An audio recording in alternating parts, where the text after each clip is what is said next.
Olá, vamos a uma breve e profunda reflexão com importantes verdades que trará com certeza transformação para a tua vida. O propósito dos meus vídeos é levar conhecimento, sabedoria e graça da parte de Deus à vida das pessoas que ouvem.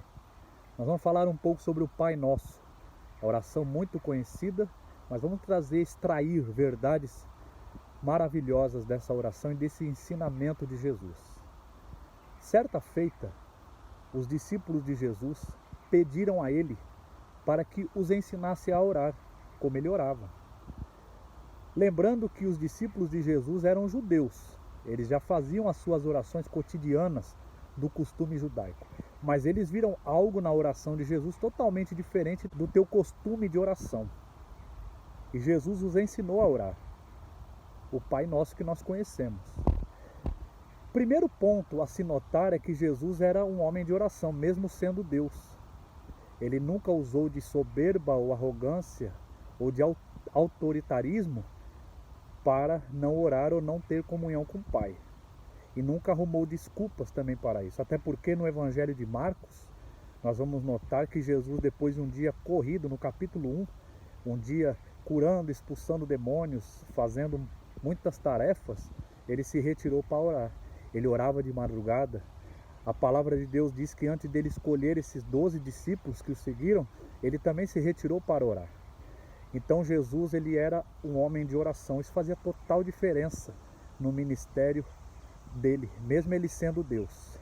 Aí as lições que já começamos a extrair daí depois de um dia cheio, atarefado, nós vamos à comunhão com Deus ou daremos desculpas, estamos cansados? A oração é atitude, é disposição e não motivação. Não é estar motivado para orar, mas é orar para estar motivado. Você nunca vai ficar de pé diante dos problemas da vida enquanto não dobrar os joelhos diante de Deus. Isso é uma lição do próprio Jesus. É por isso que ele cumpriu cabalmente o ministério. Ele era um homem de oração.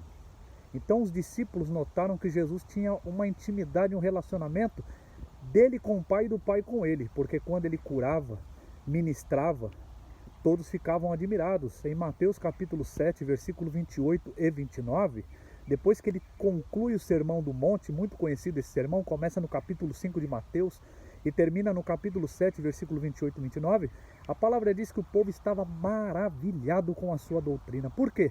Porque ele falava com quem tinha autoridade e não como os escribas. Ele transcendia, ele trazia o eterno para o cronológico. Ele trazia o céu na terra. Foi isso que ele veio fazer. E uma das lições é que ele tinha uma vida de comunhão com Deus. A oração de Jesus não era informação. Ele não dava informações ao Pai. Ele tinha comunhão, relacionamento com Deus. Muitos de nós pensamos que oração é informação.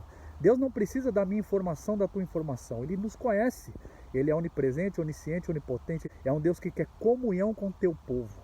Por isso que não podemos fazer orações repetitivas ou usar de jargões, porque Deus conhece o nosso coração, Ele quer em comunhão, e era o que Jesus tinha com o Pai. Era isso que ele tinha, isso que os discípulos viram em Jesus. Comunhão, e não somente informação, mas comunhão. E quando Jesus diz a eles assim, quando orares, já mostra que eles eram de oração, os judeus. Jesus disse, quando orares, e não se orares, mas quando orares, orareis assim, Pai nosso que estais no céu, santificado seja o vosso nome, venha a nós o teu reino e seja feita a tua vontade, assim na terra como no céu. O pão nosso de cada dia nos dai hoje. Perdoai as nossas ofensas, assim como nós perdoamos os nossos ofensores. Não nos deixe cair em tentação e livra-nos do mal. Teu poder, o reino e a glória para todos sempre. Amém. Vamos extrair algumas lições daí? Primeira coisa, Pai Nosso. Jesus não disse Pai meu, ele disse Pai Nosso. Ele não limitou ao Pai somente a ele. Ele deu acesso, é isso que ele veio trazer, acesso ao Pai. Por isso que em João capítulo 14, versículo 6, ele diz, eu sou o caminho, a verdade e a vida. Ninguém vai ao Pai a não ser por mim. Jesus não disse que ele era um dos caminhos, ou uma das verdades, ou uma das vidas. Ele disse, eu sou. Ele fez uma afirmação decretada como sendo a única pessoa que é a verdade, o caminho e a vida. Não deu opções para outros caminhos, outras verdades ou outras vidas. Ele disse, eu sou o caminho, a verdade e a vida. É uma afirmação muito forte, muito concreta e muito conhecida nas Escrituras como autoridade divina. A mesma afirmação que Deus deu a Moisés no capítulo 3 do livro de Êxodo, no versículo 14, quando Moisés perguntou: quando eu chegar ao povo e o povo perguntar: quem te enviou a mim? Que eu direi a eles? E Deus disse: eu sou o que sou. Eu sou, te enviou a vós outros. Então nós temos que entender que esse eu sou é uma afirmação divina. E Jesus disse: eu sou o caminho, a verdade e a vida. Ele não disse eu era, ele não disse eu serei, ele disse eu sou. Ninguém vai ao Pai a não ser por mim. Ao Pai, e não a Deus, ao Pai. Quando você está em Cristo, você pode ter acesso ao Pai. Por isso ele disse Pai nosso e não Pai meu. Então você tem um Pai. O que o Pai faz? O Pai cuida, o Pai protege, o Pai disciplina, o Pai educa, o Pai provê, o Pai sustenta. A palavra Pai é a palavra provedor. Mas se ele é nosso Pai, ele também é nossa autoridade, nosso dono. Então, Pai nosso, que estais aonde? Nos céus. Deus não está na terra, Deus está no trono. Isso mostra que ele está no controle, que ele está no domínio, que ele está na autoridade de todas as coisas. Ele está no lugar eterno. Ele tem o controle, a visão do passado e do futuro ao presente linear debaixo dos teus olhos. Ele sabe o que aconteceu e o que vai acontecer antes mesmo que as coisas sucedam. Isso nos dá conforto, autoridade, isso nos dá ânimo, isso nos dá coragem de continuar, porque nós somos filhos de um Pai que conhece todas as coisas, e não só conhece, mas está no controle e no domínio de todas as coisas. Pai nosso que estás nos céus, santificado seja o teu nome, ou o vosso nome. Deus é santo, Deus não tem comunhão com a mentira, Deus não tem comunhão com o pecado, Deus não tem comunhão com a idolatria, Deus não tem comunhão com o adultério, Deus não tem comunhão com as coisas contaminadas, Ele é santo. Nós devemos compreender e entender a santidade do Senhor.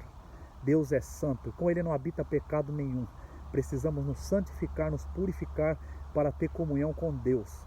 Se você está na mentira, deixe de mentir, passe a falar a verdade. Se você está no adultério, larga o adultério e passa a ser fiel. A palavra fiel é aquele que honra na ausência, é aquele que tem caráter, é aquele que quando ninguém está vendo aonde você está, o que você está fazendo, você tem integridade diante de Deus. Isso é caráter, isso é ser um. Não importa onde você está, se você está na rua, se você está em casa, se você está no trabalho, você é a mesma pessoa. Você não pode ser fiel no trabalho, mas não ser fiel no casamento. Porque a palavra não se abrange somente a um determinado local, mas ela se abrange a tudo. Fiel é fiel. Se eu sou fiel no casamento, eu sou fiel no meu trabalho. Se eu sou fiel no meu trabalho, eu sou fiel na minha saúde. Eu sou fiel na igreja, eu sou fiel para com Deus. Eu sou fiel em todas as áreas e âmbitos. Então isso é muito importante. Santificado seja o vosso nome. Venha a nós o teu reino. Jesus veio trazer o reino na terra. Por isso que em Mateus capítulo 4, versículo 17, na sua primeira ministração, havia passado 400 anos de silêncio profético, do Velho Testamento ao Novo Testamento. João Batista havia preparado o caminho, pregando o batismo do arrependimento. Jesus foi batizado pelo teu primo João Batista aos 30 anos de idade. Após isso ele é levado para o deserto pelo Espírito Santo para ser tentado pelo diabo, ao qual ele o derrota pregando as Escrituras, manifestando a palavra de Deus, dizendo: está escrito. Cada tentação que o diabo lhe ofertava, ele dizia: está escrito, está escrito. Não usou força, não usou habilidades humanas, ele usou a palavra de Deus. E após isso ele começa a ministrar em Mateus 4,17, dizendo: arrependei-vos. Por quê? É chegado o reino dos céus. A palavra arrepender não significa chorar, se lamentar, mas sim mudar de mente, de mentalidade. Mudar o coração, abrir o coração para que a vontade de Deus seja feita na tua vida. Então Jesus disse: arrependei-vos. Põe uma parede entre o teu passado e abra-se para o futuro.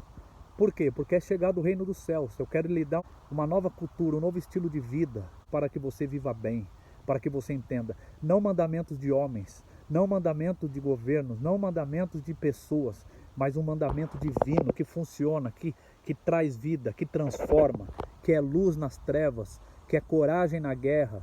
É isso que Jesus veio trazer, o céu na terra. Por isso que ele na oração diz: venha a nós o teu reino, venha a nós o teu reino. A religião quer levar a terra para o céu, mas Jesus veio trazer o céu na terra. Antes de nós irmos para o céu tem que ser manifestado na terra, pela nossa vida, pela nossa conduta, pelo nosso caráter, pelo corpo, pela igreja. Esse é o propósito. Para de querer levar a terra para o céu e traz o céu na terra. Esse é o propósito, o princípio de Jesus. Venha a nós o teu reino e seja feita a tua vontade. Não é a minha vontade. A minha vontade não prevalece, é a vontade de Deus. Quantas vezes nós oramos pensando que a oração é um cardápio e o púlpito da igreja é um balcão e Deus é um garçom que precisa estar ao nosso mercê, fazendo a nossa vontade. A igreja hoje está sofrendo um problema muito grande de estar mimada. A igreja hoje, infelizmente, parece uma creche, parece um parque de diversões onde temos que se satisfazer para estar ali dentro. As pessoas não estão entendendo o conceito e a necessidade que elas têm de estar perto e na presença de Deus. Não é uma opção, é uma determinação. Você tem uma vida física, uma vida espiritual e uma vida eterna. A tua vida física, a tua vida espiritual, a tua vida eterna pode se transformar em morte física, morte espiritual e morte eterna, dependendo da resposta que você dá. Então, a igreja é um lugar que nós vamos para se arrepender, sermos transformados e a vontade do reino passar a ser a nossa vontade, a cultura do reino passar a ser a nossa cultura, as leis do reino passar a ser as nossas leis. Por quê? Porque no mundo em que vivemos, o adultério é normal, mas no reino de Deus, não. No mundo em que vivemos, o suborno é algo normal, no reino de Deus, não. No mundo em que vivemos, a corrupção é algo normal, no reino de Deus, não. E se você quer habitar com Deus no teu reino vindouro, você precisa entender isso e se desfazer do pecado. Vamos parar de ser menino, vamos parar de ser criança que precisa estar ali num parque de diversões para se sentir bem. Não, a palavra é a verdade ela confronta.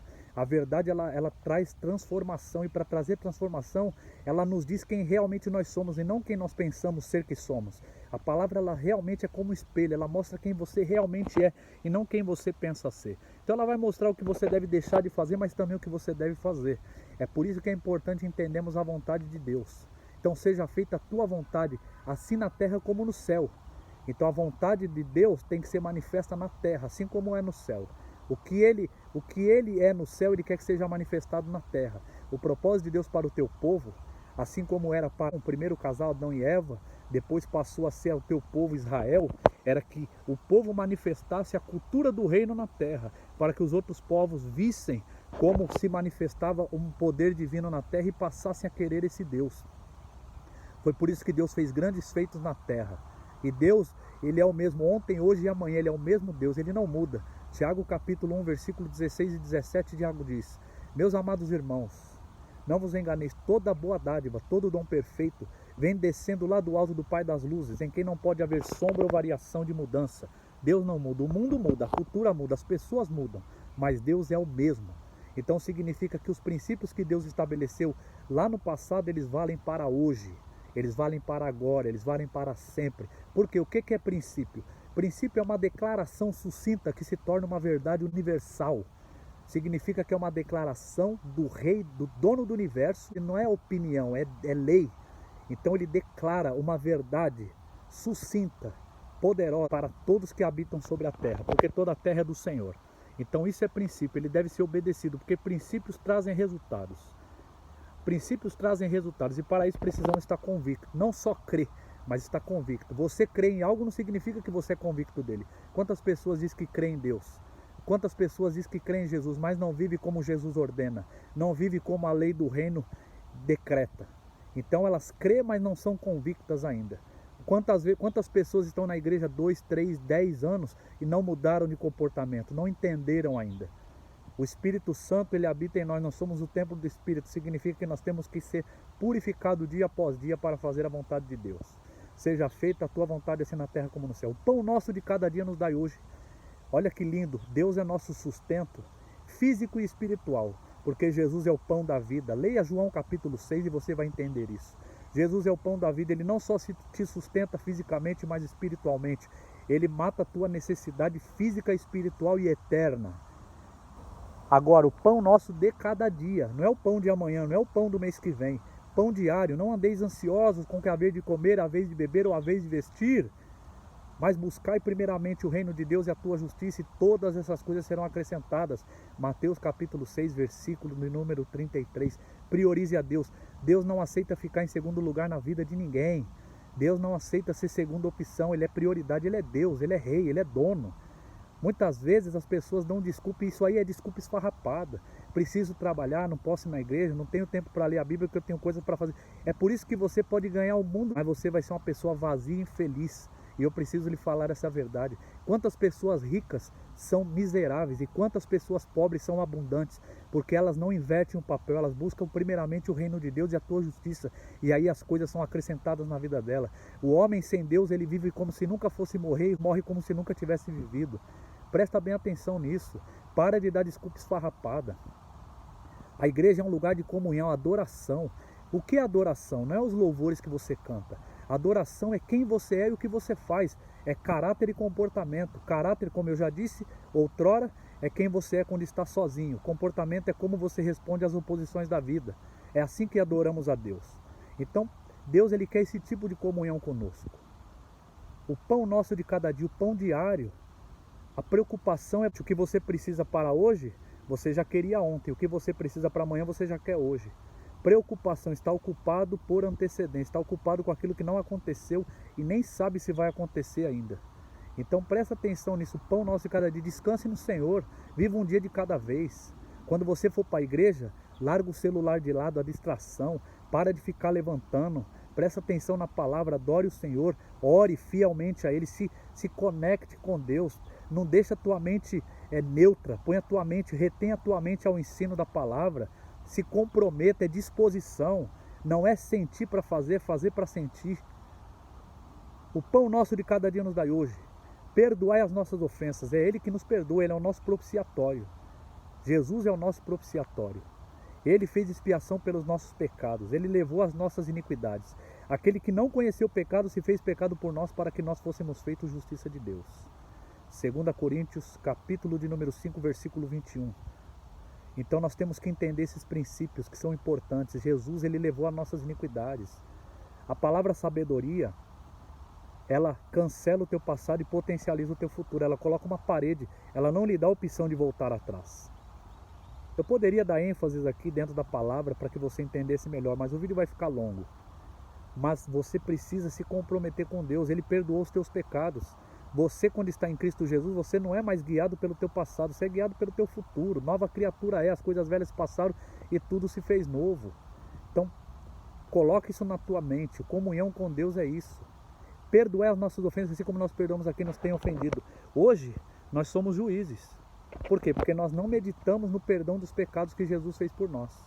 Nós não compreendemos isso. Quando nós compreendemos isso, quanto mais perto de Deus você chega, mais humilde você se torna, mais pequeno você se torna, mais pó você sabe que você é, mais você se diminui, mais ele cresce. Então, se eu sou um juiz na vida das pessoas, se eu as julgo, se eu as condeno, é porque eu estou distante de Deus. Eu não posso deixar de apontar o comportamento errôneo para que a pessoa mude. Eu julgo comportamento e não pessoas. Isso nós devemos aprender a lidar também. Porque hoje as pessoas brigam com pessoas em vez de destruir os comportamentos errôneos delas.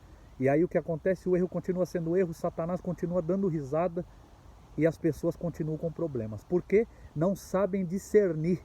A sabedoria ajuda você a discernir o bem do mal. Você ama a pessoa, mas repreende o comportamento. Isso é importante, isso tira nosso algoz de juiz. Porque ele nos perdoou, nós devemos perdoar também. Devemos perdoar, devemos dar oportunidade das pessoas se arrependerem. As pessoas, elas cometeram erros, mas elas têm oportunidade de serem trabalhadas e melhoradas. Porque isso é importante. O ouro, ele é bonito, ele é brilhante, ele é caro, mas ele tem que ser purificado primeiro. Ele tem que tirar a escória do ouro. Assim nós fazemos com as pessoas. Perdoar as nossas ofensas assim como nós perdoamos os nossos ofensores. Não nos deixe cair em tentação. Nós estamos caindo em tentação o tempo todo. Somos tentados e caímos em tentação o tempo todo. A tentação, ela não é somente a tentação social, a tentação moral, mas a tentação espiritual. Hoje nós damos mais créditos para o diabo do que para Deus. Quantos cristãos estão desanimados, não sonham mais, não enxergam palmo além dos olhos mais? Por quê? Porque ouve mais a voz do diabo do que a voz do Todo-Poderoso, do Soberano, do Majestoso Deus, dos reis dos céus e da terra. Ele é o dono, não importa o que o homem fala. Provérbios capítulo 19, versículo 21 diz que muitos são os planos no coração do homem, mas é o propósito de Deus que prevalece.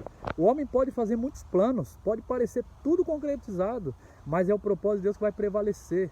Agora, você coloca mais crédito para o diabo, como que Deus vai se agradar? O cristão, ele precisa ver além dos olhos carnais, ele precisa ver aquilo que o mundo não vê. Então, se o mundo está em guerra, você enxerga a paz. Se o mundo está em trevas, você enxerga a luz. Esse é o papel do cristão, é mostrar uma solução onde o povo não enxerga. A nossa vida é essa. Jesus disse, vós sois a luz do mundo, Mateus 5,14. Não se pode esconder uma cidade edificada sobre o monte, e nem se esconde uma candeia debaixo do alqueire. Então nós somos a luz do mundo. O que nós viemos fazer? Iluminar. Luz não ilumina na luz, luz ilumina nas trevas. Luz ilumina onde precisa de luz. Se eu ligar a luz onde tem luz, não vai fazer diferença nenhuma. Então eu preciso acender a luz onde tem trevas, onde tem problema, onde está escuro. Então isso precisa de visão. Jesus certa feita disse em Mateus capítulo 6, versículo 23, ele disse, os olhos são a luz do corpo. Se os teus olhos forem bons, todo o teu corpo será bom, todo luminoso. Se os teus olhos forem mau, todo o teu corpo será mau. Se os teus olhos forem luz e se tornarem trevas, quão grandes trevas serão?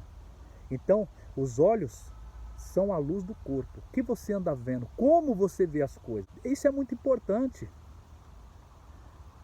Não nos deixe cair em tentação. Para de dar conversa para o diabo.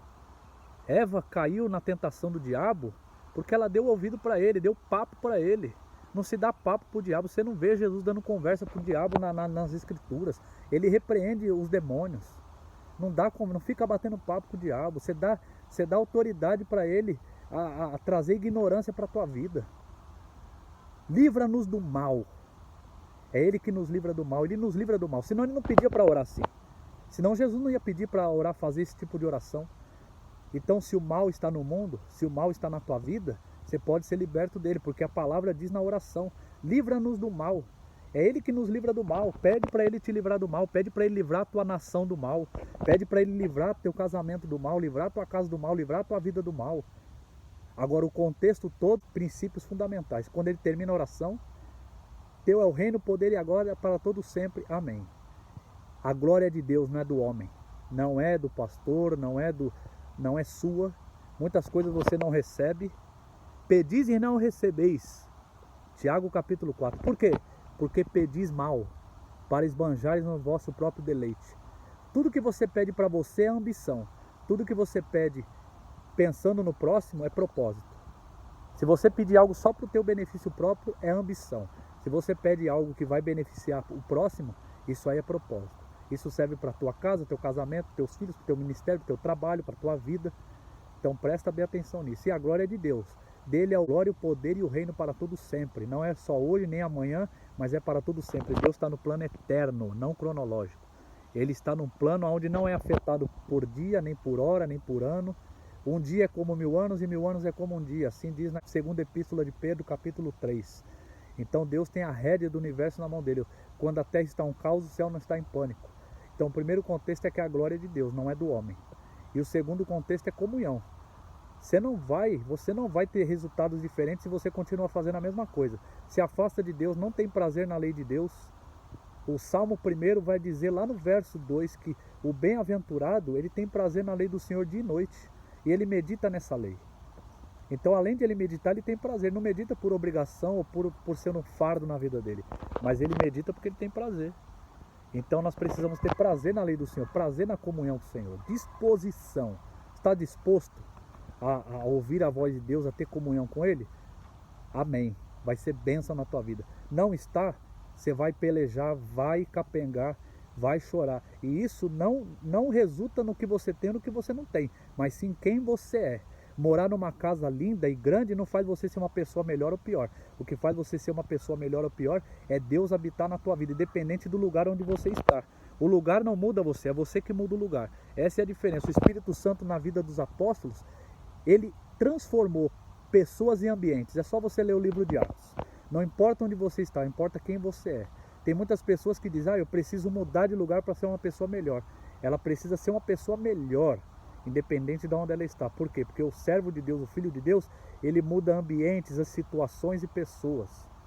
Presta bem atenção, espero que você desfrute dessas lições e deixe seu comentário, se inscreva no canal, curta o vídeo, compartilhe, comente e deixe a sugestão de qual assunto você gostaria que eu falasse. Que Jesus te abençoe e que você traga essas verdades para a tua vida. Amém.